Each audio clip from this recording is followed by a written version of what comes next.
All right, guys. So, reading some of these text messages real quick. We can forego the music since this is really part two anyway. All right. So, wake up call, wake up call, wake up call. Um, I just wanted to let you guys know that I was like reading some of these messages um, in their context. All right. So, we looked at the Politico, and I don't want to give this story too much attention. It's about the double standard, and it's about the misdirection, and it's about the focus on parts of this issue that it's really not even a focus. It's an attempt to get you to focus on something that's really unrelated to this issue. And I'm not trying to minimize what they're saying or, the stupid stuff they said, because again, you would never catch me saying it, right? But because you just don't talk like that. If you want to be in politics, you have to be better. You have to pay attention to the stupid, even if it's not as bad as this. Sometimes saying something else can get you in a lot of trouble. That you may be able to say with a ton of other people. Okay, you may be able to say it. With your friends. You may be able to say things with your family. I know I have members of my family that say things that I really concern me and worry me because I think they may get me in trouble, right? But that's my family, and they can say whatever the hell they want because this is the United States of America. And most Americans know, as Cernovich put it, there is a difference between pure hatred and edgy jokes. Some of the stuff isn't edgy jokes. I mean, some of the stuff is just straight stupid, but even the Hitler comment is clearly meant to be a joke when you read it in its context. He is not saying I love Hitler. It's a complete it's a sarcastic joke, edgy joke, as Cernovich put it. Something that people would say in what's the word I'm looking for? Sarcastic, and whatnot. Again, this is an attempt to distract and misdirect us from the important elements of the discussion on political violence. And that's what bothers me about the story, and that's why I'm even talking about it, or chose to talk about it, because I'm telling you, you will see it when we're done. And the reason why we're not done yet is because this isn't done like a simple poll. All right. We have to collect personal identifiable information. That takes more time. Unfortunately, it takes more money. You have to pay people more to incentivize them to give you that information if you do not have it in the voter records, which we did with some of these. It's working more like a study, focus group study, rather than a poll. We so far have not attempted to conduct any non-live interviews. They're all live. They had to be. People were just blowing through stuff. When I told Barnes what was going on, people were just blowing through things, and we can tell, guys, we have software that tells us how long you took on specific questions, what your attention span was like. Guess what? If you're taking it through for instance, text to online, that little check mark that you're clicking before you agree to take the survey is allowing us to not look at you, not spy on you, but it's allowing us to analyze your visual cues. Okay. And I know that's scary, but that's what you have to do in a study like this. Apparently, we knew that this might come down to this. So it's taking a while, but when it is done, you will see what I'm talking about, which is concerning, really concerning, because if one side was able to get certain people into office that agree or have this mindset, they could easily rationalize using the power of the state to hurt people.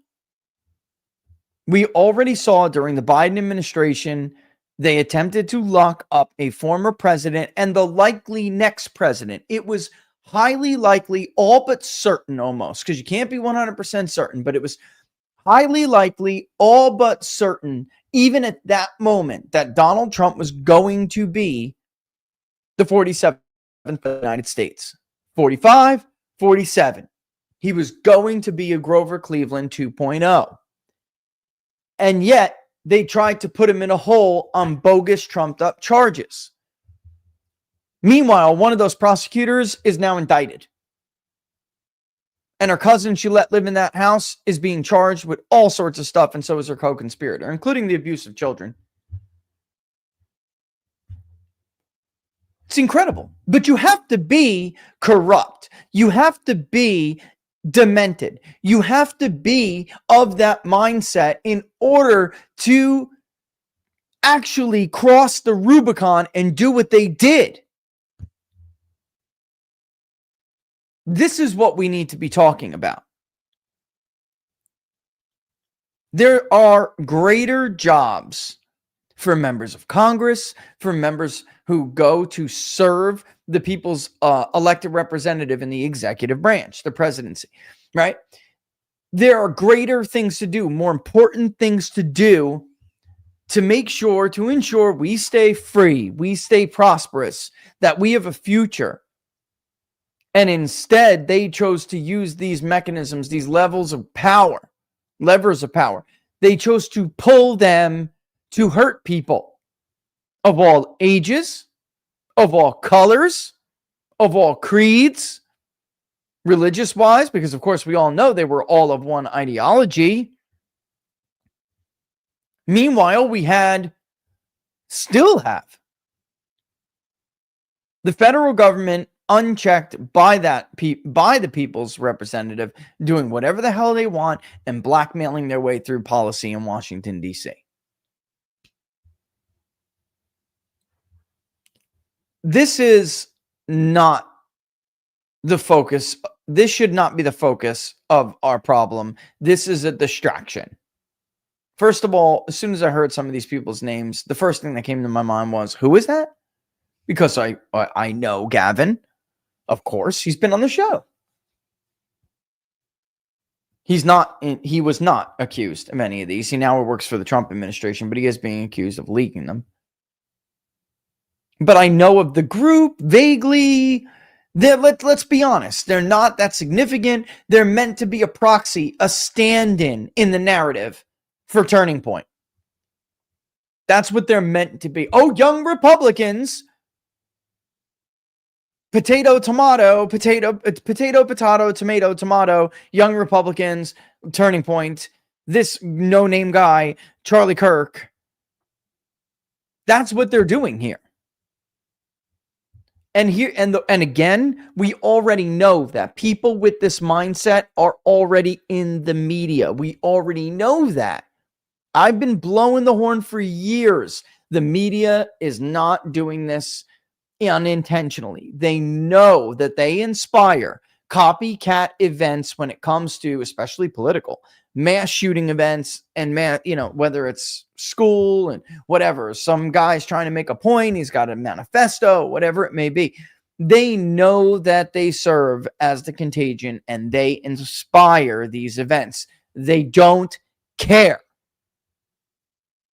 Violence is perfectly acceptable if it helps them repeal the Second Amendment. Why? Because dead kids are super compelling on the nightly news. They are well aware of putting the H word, Hitler, in a headline, knowing full well that that's a joke. If you read those text messages, all of them, you will see that's a joke.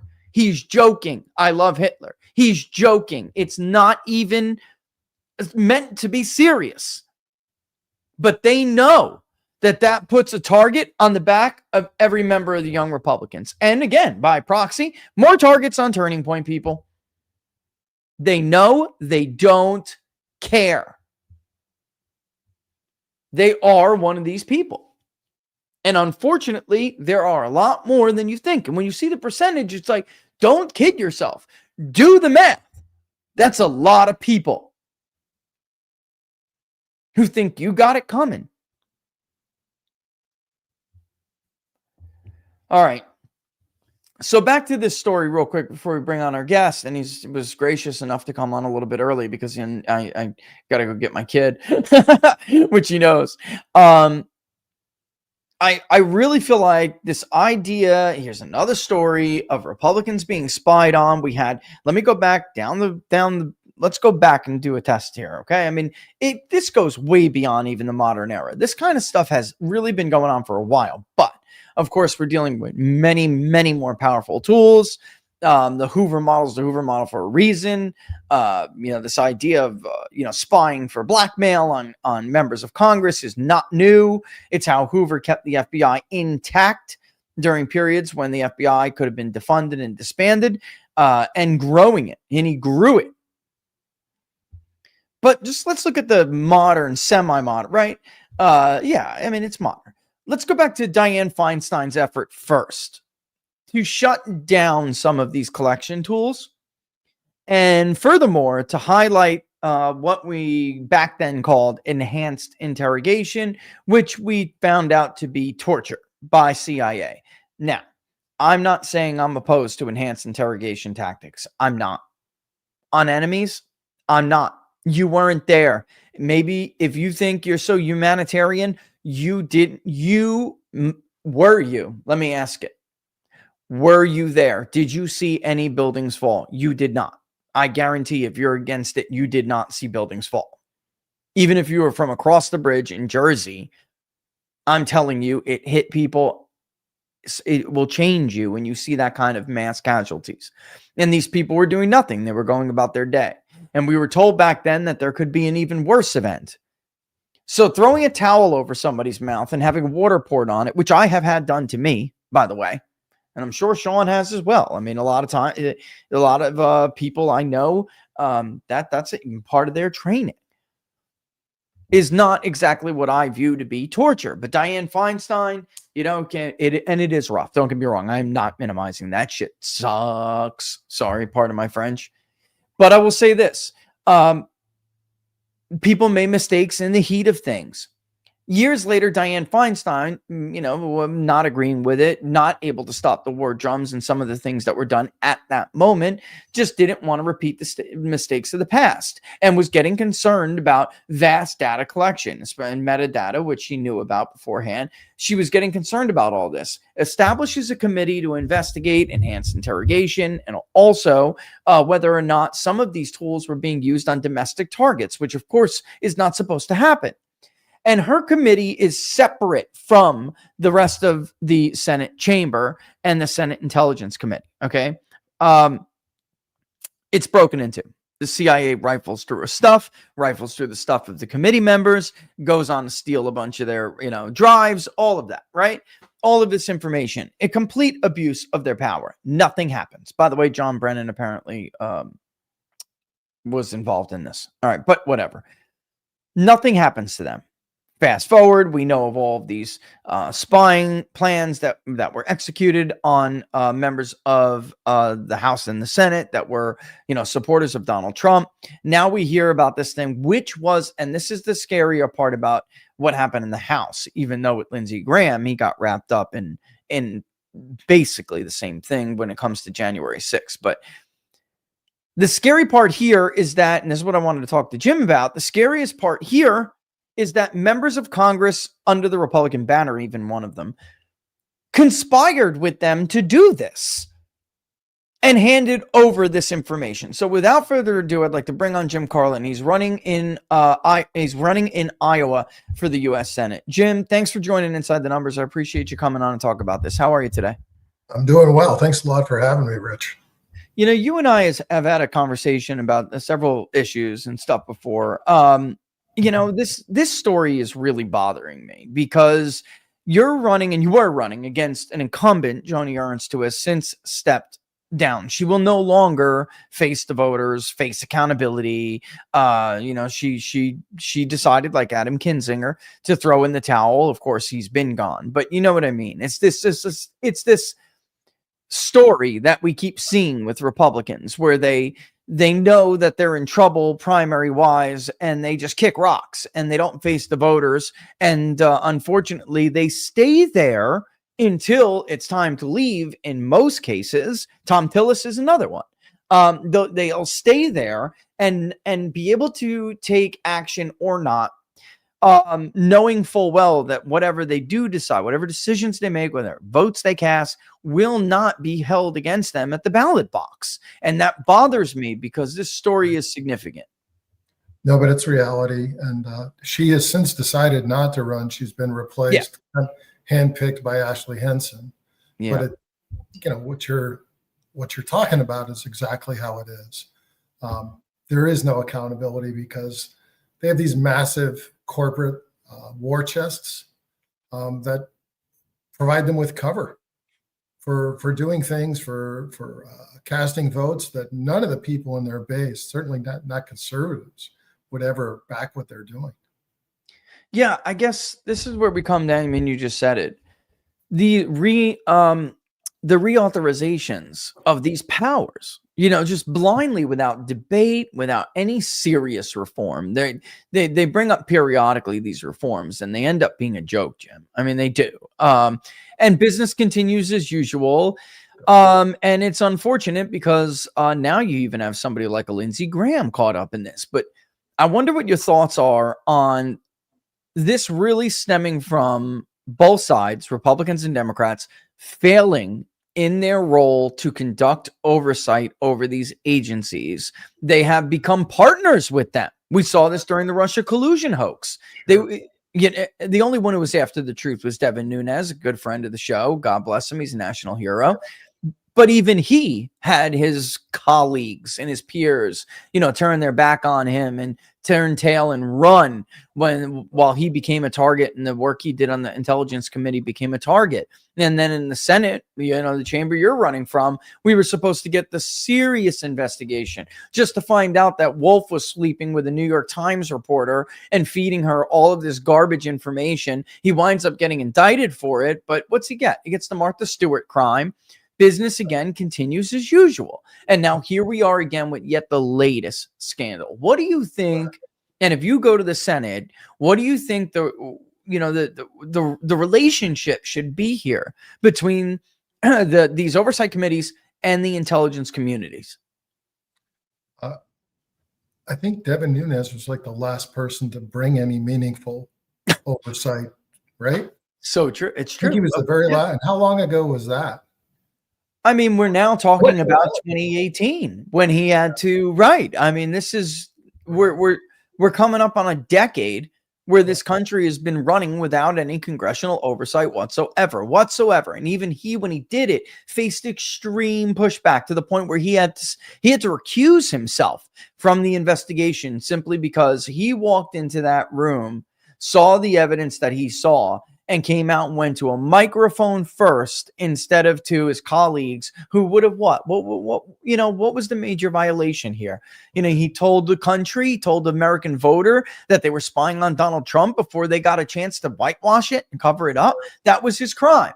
And they forced him out for it. So right. I think that at some point, let me put it this way. What is your feeling? What's your position, your views on these powers? Are there powers that they can do without here, or do we just need to reform oversight or just get back to doing it? What do you think? It looks like blackmail is how business is done in DC. Yeah, it does. And it's actually, in my mind, and I'm sure you share this view, it's an existential threat to our freedom as a people, as a country, because if the deep state can tyrannize politicians by blackmailing them, by recording all their conversations and showing them this is what you're in for if you don't vote the way we want you to, or if you don't go along to get along with this, this is what's going to happen. And so, I saw some of that at the state level. If you don't go along to get along, you're not going to be in the club. You're not going to get committee assignments. You're not going to get money for your campaign. I mean, it's a systemic problem. And go ahead. Sorry. Go ahead.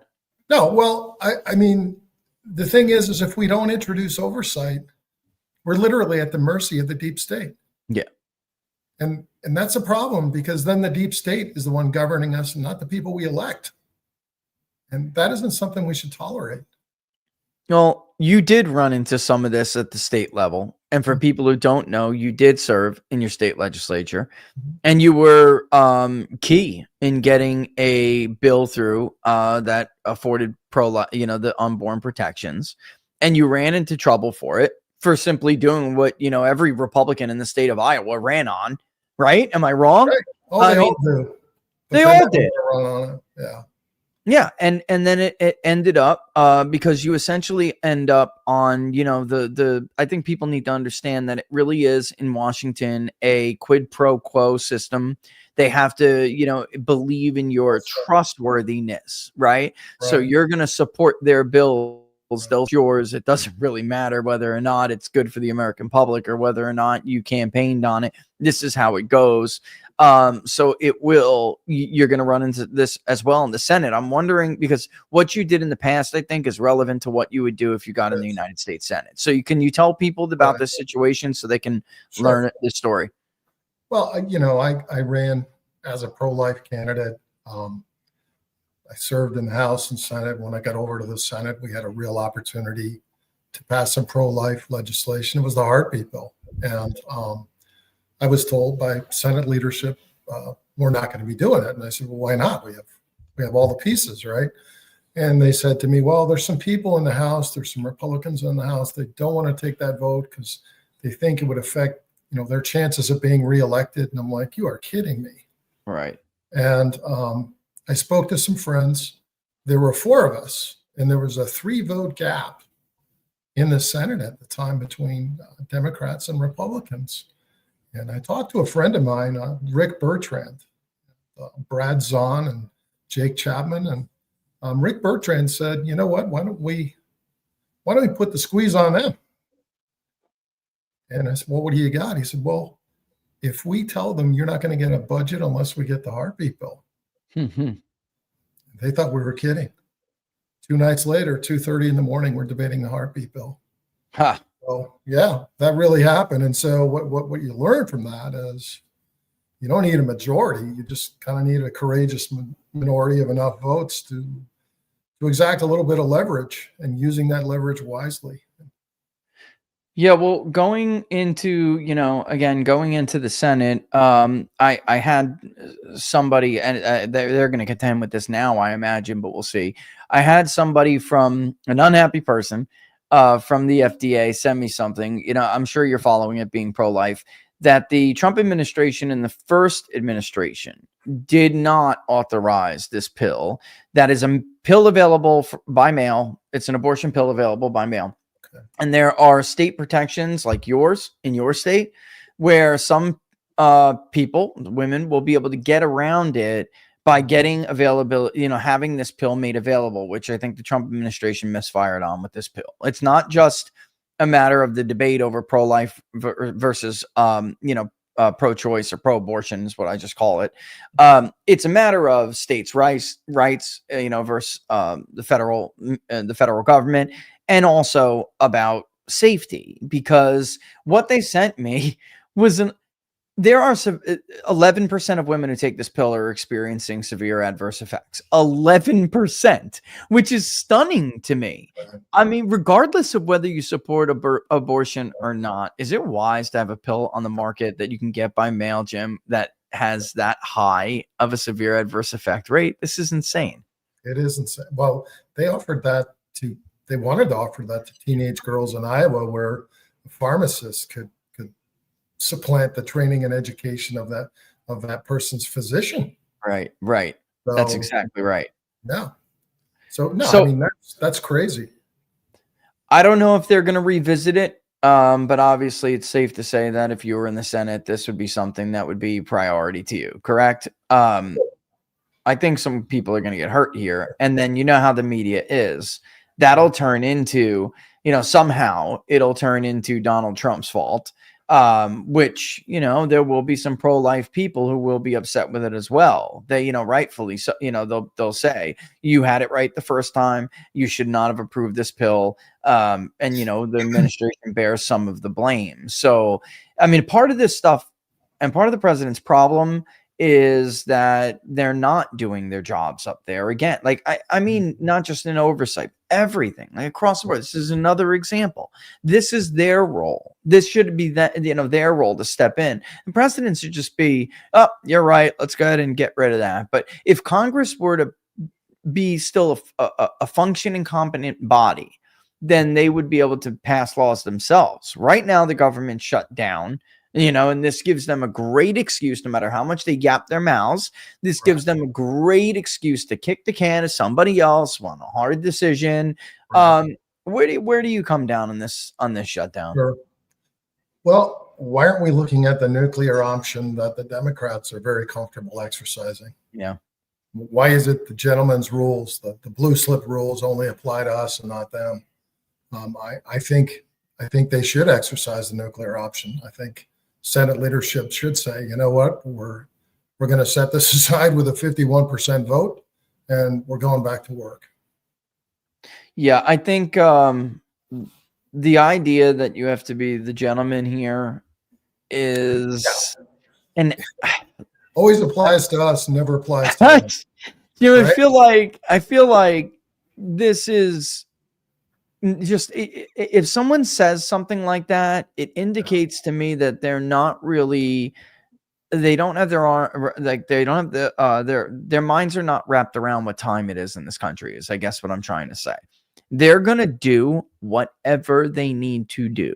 Had Joe Biden been reelected, we would have seen Puerto Rico added. We would have seen Washington, D.C. added. There'd be more seats on the Supreme Court. And forget about the nuclear option. It would have been the nuke would have been, would have been detonated 2 months ago, right? Sure. I mean, yeah. I mean, even before, right? Probably even before that. Not, not 2 months ago. Before that, Jim. Yeah. So I just don't know what it is, they're doing here. Which brings me, I guess, to the second thing. I wonder if you agree with this. And maybe this is part of the reason why you're running for the Senate. I feel like no matter how many times you elect, and the president, don't get me wrong, is historic in that he does what he says he's going to do. But he is one branch of the federal government. I don't see a bigger obstacle for the president's agenda and for the advancement of the rights causes. I see no bigger obstacle than the one in the U.S. Senate. There's just a major difference between Republicans and Democrats who are willing, when they passed, for instance, Obamacare, they knew it would be meaningful, long-lasting change to the country, right, for better or worse. They were going to be able to achieve a major monumental goal, and they were willing to take political losses for it. Republicans, they just don't have that, and I feel like they're you already know where Democrats stand. So in many ways, these Republican senators are worse, are they not? I think they are. I think backpedaling all the time. Yeah. Always being in prevent defense mode. Always being more concerned about losing than winning. I think that's why people loved President Trump, because he didn't play prevent defense. He took chances. He exacted a game plan and he went after it full bore. And we have too many weak establishment Republicans who lack the moral courage to do what's right. Yep. You look at the other side of Obamacare. Look at healthcare now. Yeah. It's never been worse than what it is right now. Premiums have doubled and tripled. It created a monopoly in healthcare. Our hospitals are in free fall. But, to your point, they pushed forward with it. And they didn't meet the kind of resistance we thought they would meet. I mean, why didn't we meet them with the same kind of resistance, the same kind of force that they don't seem to have any difficulty exacting on us? Right.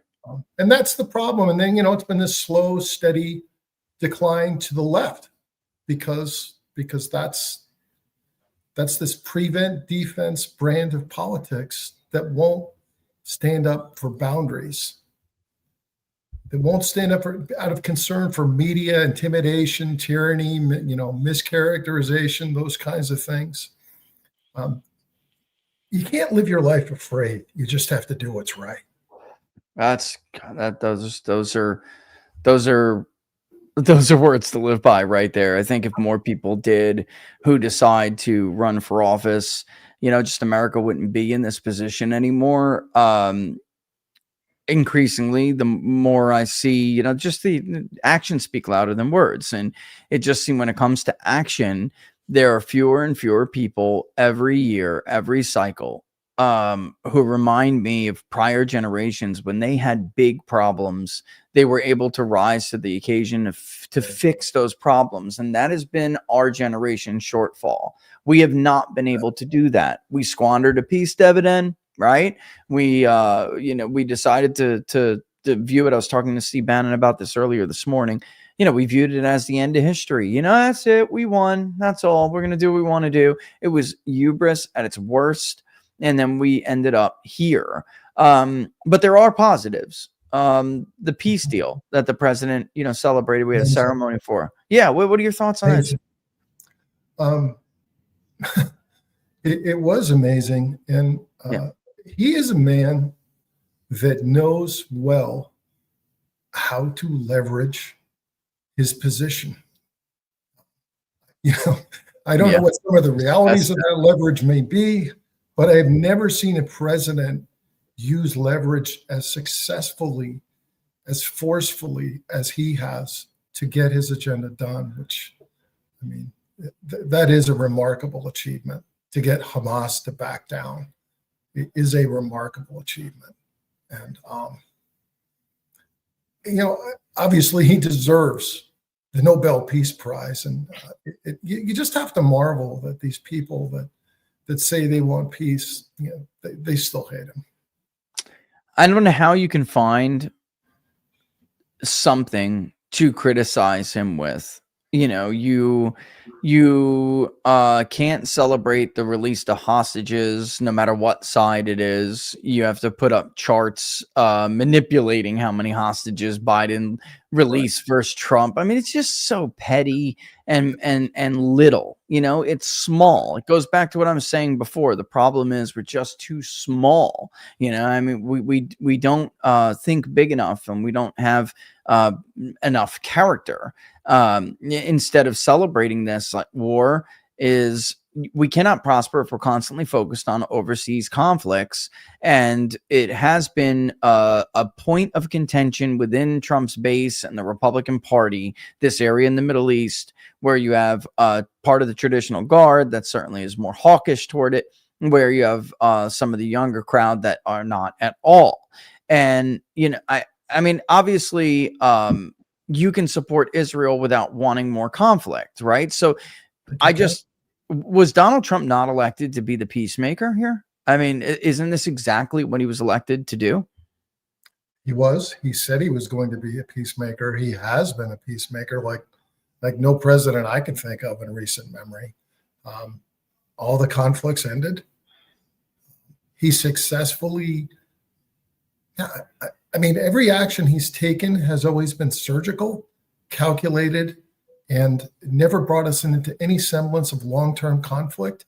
He's done that remarkably successfully with taking out Iran's nuclear capability as surgically as he did, and bringing peace into this conflict.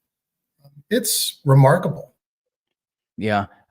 When that was going on, I remember conversations with people, and one of the themes that just kept getting hammered was because in all truth, I was basically trying to convey to them how scared some of his base, was getting, how scared they were getting with the concept of escalation, where if he does conduct these strikes, what will it lead to? What will the consequences be? And me being a 9/11 baby, I'm not a 9/11 baby, but I was, came to adulthood when 9/11 happened. With me being of that generation, I completely understood those concerns and those fears. And it was constantly assured, don't worry, he's going to walk this line, and history will look back. I remember Vice President saying, history's going to look back, Rich, and they're going to say, he had remarkable restraint yet effectiveness. And that's the action that they wound up taking in the end. What's your take on what's going on, with the next item on his list, which is something he didn't create. He's got to deal with it now, which is the Russo-Ukrainian war. This is basically just I don't even want to call it a stalemate, because it's not. I mean, at some point, one side is going to have to capitulate here. I just don't see the ability to use force to push the Russians off of the territory that they have gained. We just simply, without us directly being involved anyway. So, I mean, moving forward, how much support does this country give to Ukraine at this point? Well, the thing I like that he's done is he's been willing to use strong language and strong rhetoric, like saying, okay, if we can't get a deal here, then maybe we do need to be looking at providing Ukraine with tomahawks. I mean, I was amazed he made that statement, but that shows you the degree, I guess, the willingness to take risks to get things done. Yeah. Which is what he did in Iran. And I actually am very confident that down the road, we're going to see peace with Ukraine and Russia. I think maybe you do too, but he forces the issue. He uses the leverage that he has so well. I think he knows both Zelensky and Putin to a T. And I'm very comfortable in believing he knows what buttons to push to bring about peace.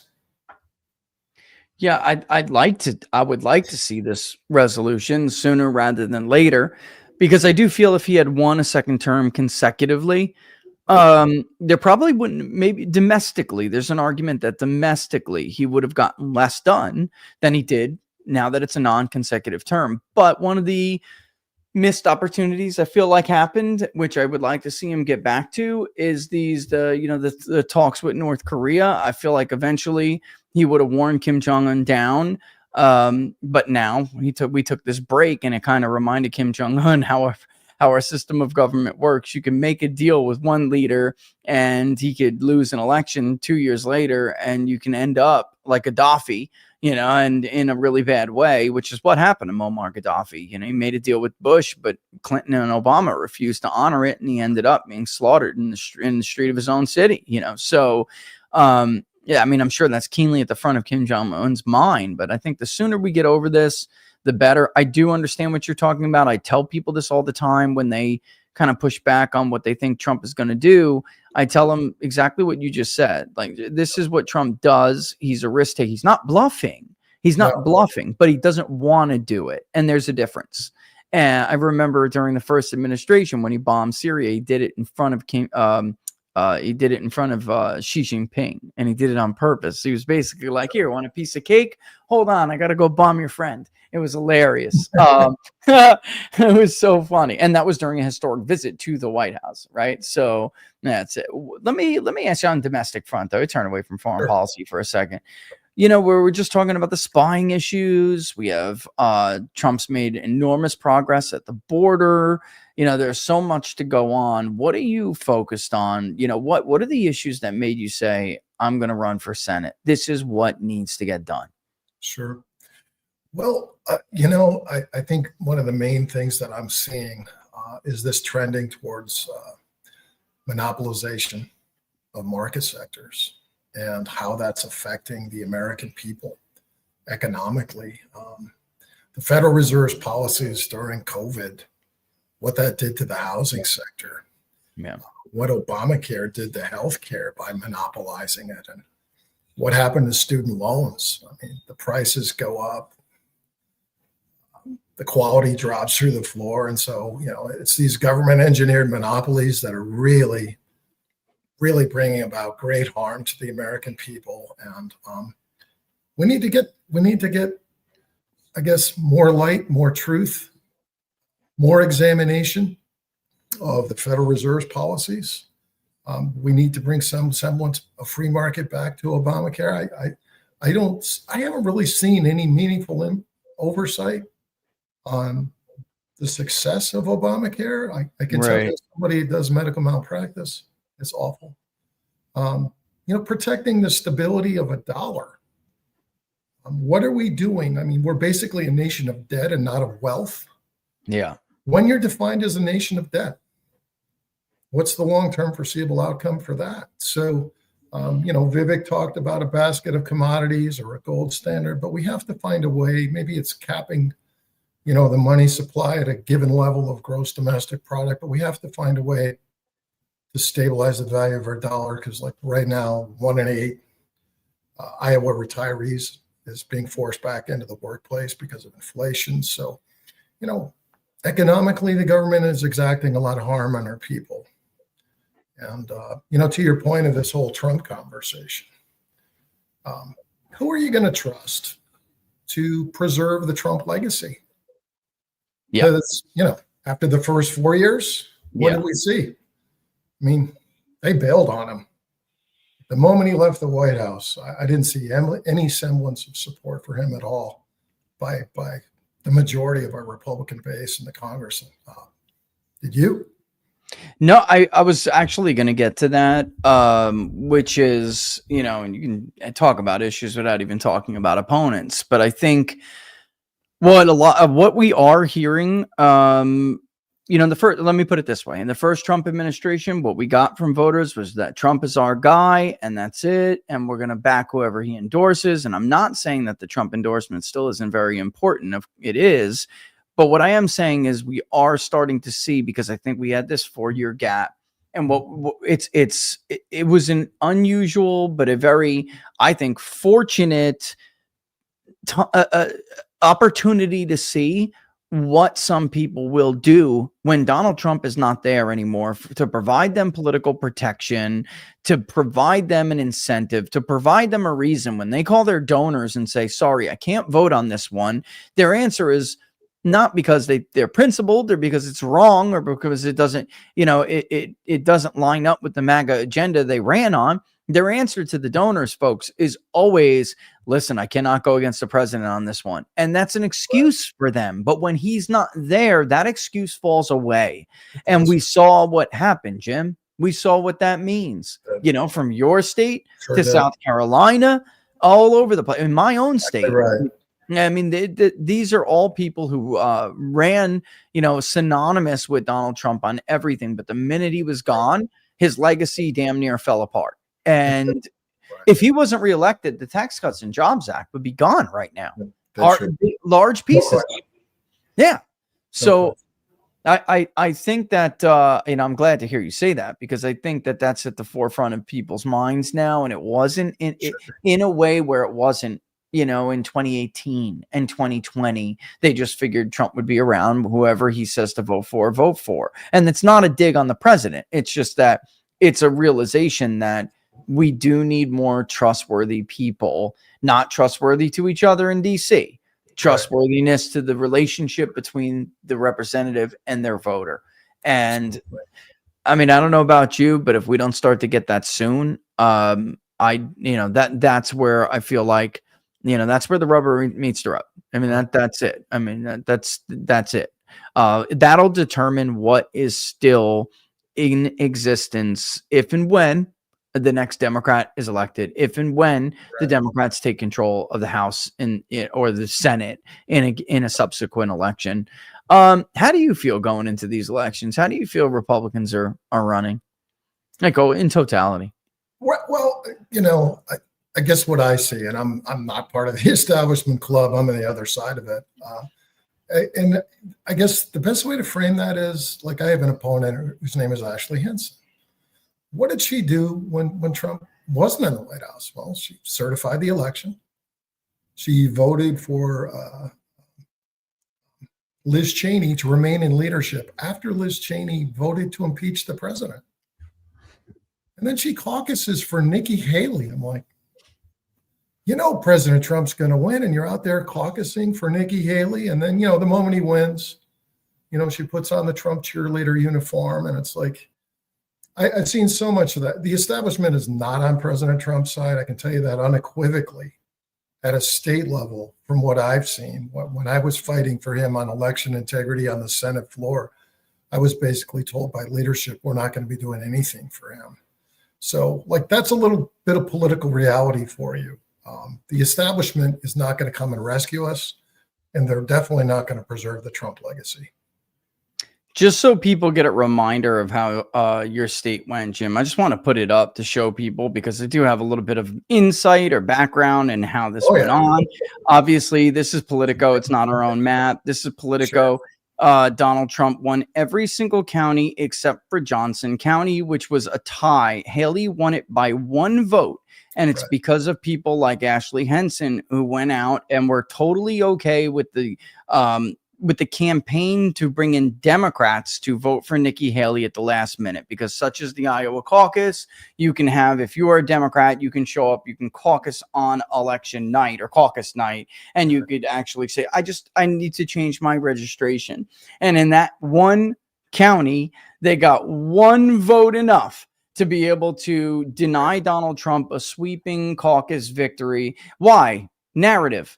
So they needed this narrative that he underperforms in wealthy suburbs. He underperforms in more exurb areas in metro suburbs, right? And that's as close as you'll get to one in somewhere in Iowa, right? Meanwhile, he completely dominated everywhere else. That doesn't give you a lot of confidence. Again, when Trump is gone, that doesn't give you a lot of confidence that somebody like that is going to carry on with the Trump vision. No, she's not going to. The moment he's out the door, her politics will change instantly. And it's very foreseeable. And it's sad to say, because, they all act like they're his best friend while he's there.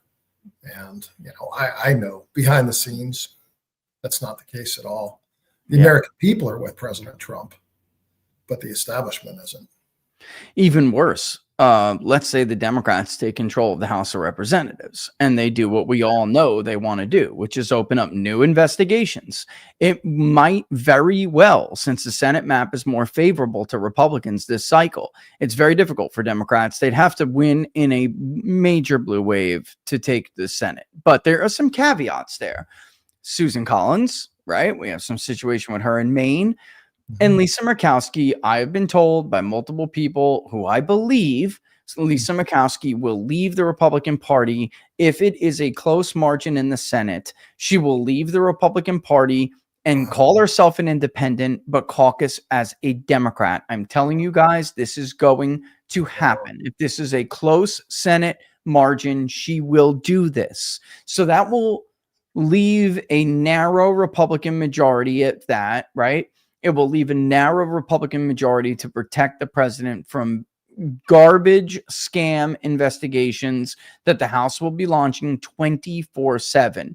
How well did she hold up to that last time? She folded like an omelet. I mean,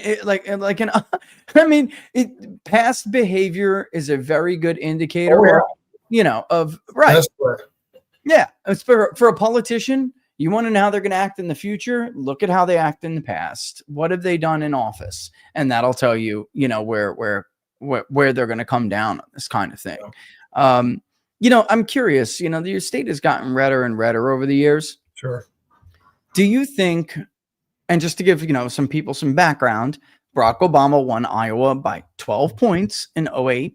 George Bush won it. It secured him re-election in 2004, but he barely won it. 0.2%, I believe. Something around the neighborhood of 10,000 votes.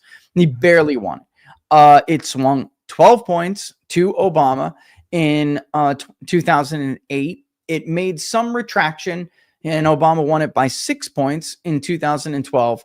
And then Trump stomped Hillary Clinton into the ground in 2016. And we know the story in 2020, 7 points. And then in 2024, despite Ann Seltzer's poll showing Harris up, we were absolutely dead on where, this was a double-digit win for the president. Is it the president? Jim? I'm not saying Iowa. Yeah. Is it how would Republicans do without him, you think? If they returned to the Joni Ernst and the and the Ashley and the rest of if they returned to that version of republicanism, the Mitt Romney republicanism, how would Iowa fare under that for Republicans? We wouldn't be where we are today. And I think you can give the credit for the Republican resurgence in the state of Iowa solely on the shoulders of Donald Trump. There's no question. He revitalized, reactivated the base like no other. And, the thing about him was we all kind of know this is a guy who won't be controlled.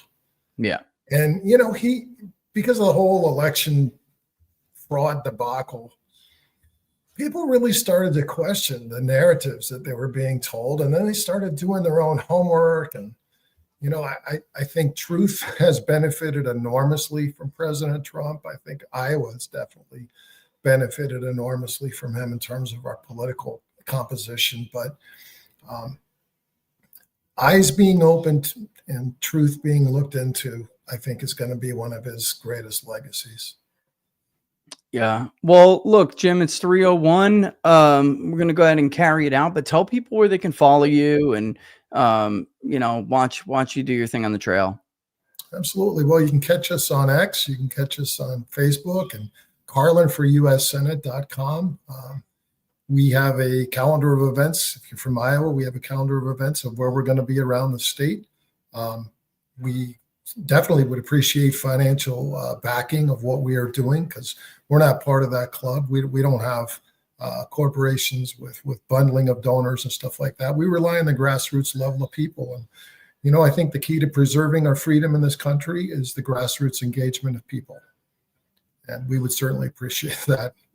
Thank you, Rich. Anytime. When's the Iowa State Fair, by the way? When is the Iowa State Fair? It's always during the caucus. Yeah? I got the big 250 one you're talking about. Yeah. Yeah. President Trump was out here. Was it July? I was there. It was a great turnout. I had a blast. My life. That's my life for me. Iowa State Fair, folks, is one of the coolest experiences. If you can ever do it, especially during an election time, it's a marvel I love it because it's a marvel, really, to watch how Iowans take so seriously the political process and how important face-to-face retail politics still is. I just love it. And that's why it's a tragedy that Democrats stripped Iowa of their first in the nation status, because there was a reason for it, which we talked about on the show. They are such a good test of BS artists. They're so good at detecting them. And it's just a very, very special thing to go do and attend that. Plus the food is really good. Not good for me, but very good. And I mean, I love to come out next year. I'm telling, I still owe my wife a visit. I do, because she's so, when I told her about it, because I've obviously had, and she has not. And when I told her about it for years, I got to go next time, and then never does. And so I owe her a visit out there. I'd love to go do that. I might take you up on it, Jim. We'd be glad to have you. All right. All the best. All right. Jim Carlin, ladies and gentlemen. Thanks for joining Inside the Numbers, Jim. We'll see you soon. Okay. Thanks again, Rich. That's Jim Carlin. He's running in Iowa. Again, I just looked at that map. One vote, one measly, lousy vote, or caucus vote, which I know, and we all know, we saw the stories, and, that was from for Haley, really from a Democrat, and Jim's opponent helped organize that. I mean, Republicans are always wondering why their politicians don't pan out the way Democratic politicians pan out. And the answer is really simple, folks. Republicans have posers. Democrats don't. It's that simple. So whether or not, and it's a shame because, the president tries to be a good judge of character, but often is in, his own crew just gives him terrible advice and makes the wrong decision. And if you want to be, if you want to be in a different position after President Trump leaves office, if voters do, if MAGA does, they got to make different decisions. They have got to make different decisions. Oh, you will not get a different result. It's that simple. And again, if you haven't been to an Iowa State Fair, woo boy. Oh, what's up, little boy? Looks like little Winston just woke up. Yeah, if you haven't been to one, you got to go and check it out. It's an amazing experience. To anybody who's been there, they know full well.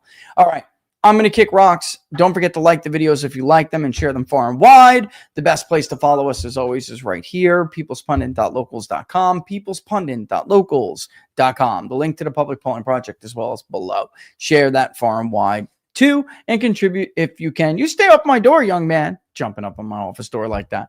All right. I know we're going to go for a walk soon and go get a little boy.